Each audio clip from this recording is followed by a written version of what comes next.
Hi guys! So ngayon ay ang aking lunch. Lunch na hindi lunch kasi 3:00 na ng hapon. Past 3 na. Kasi ako nga ay 10 to 7 ang schedule. Kaya ngayon pa lang ako kakain ng aking break time.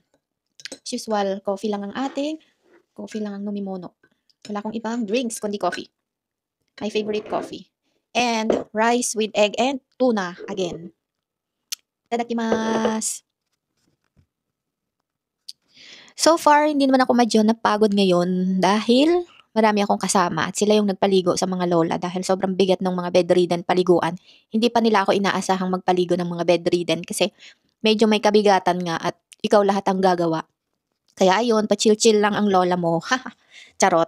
Okay pala yun yung silang nagpapaligo. Pero pag hindi bedridden, ako na yung pinag-iisa nilang maligo kasi medyo kaya ko na naman. Charot. Almost 3.5 months na ako sa trabaho and medyo nasasanay na rin.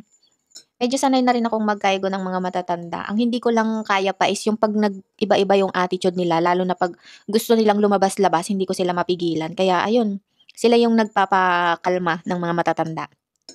Eh, siyempre ano, meron silang mga terms and condition, charot. Hindi yung mga salita nila puwede marunong sila kung paano nila pakakalmahin. Ako kasi hindi, eh. Basic Japanese, ang hirap na pakiusapan ng matanda para sa'kin, ha. Mahirap kong pakiusapan ng matanda kasi hindi nga nila ako maintindihan. So, hindi sila naniniwala sa'kin 'pag sila'y nag-aalboroto. Hirap ko silang pakalmahin. Eh, hindi ka naman puwedeng magsinungaling sa kanila na kesyo ganito, ganyan. Kailangan kahit na may sakit sila, yung tama pa rin ang sasabihin mo sa kanila para mapasunod mo sila, yun. Oh, 'di ba? Charot. Itadakimasu! Kain na po tayo. Nakakagutom kapag ano, nagbubuhat-buhat. Naubos kasi yung lakas.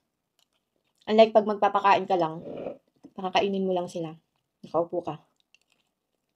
May mga araw din na ano, medyo chill lang ang eksena, lalo na kapag okay yung mga mood nila and then walang mga ibang nangyayari.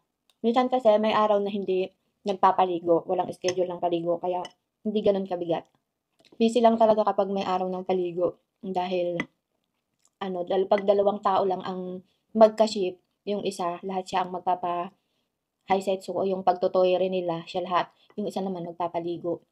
Kaya hindi sila puwedeng iwanan. Yun yung medyo busy, lalo na 'pag makukulit sila. Pero kung wala namang makulit, okey lang, dire-diretso lang yung flow.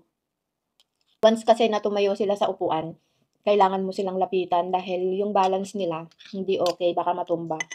Kaya kahit may ginagawa ka, kailangan mong itigil para alalayan sila. Yun yung mahirap, hindi dire-diretso yung flow ng gawa. 'Di ba? Medyo napapanis na yata yung kanin ko. 3 araw na kasi 'to.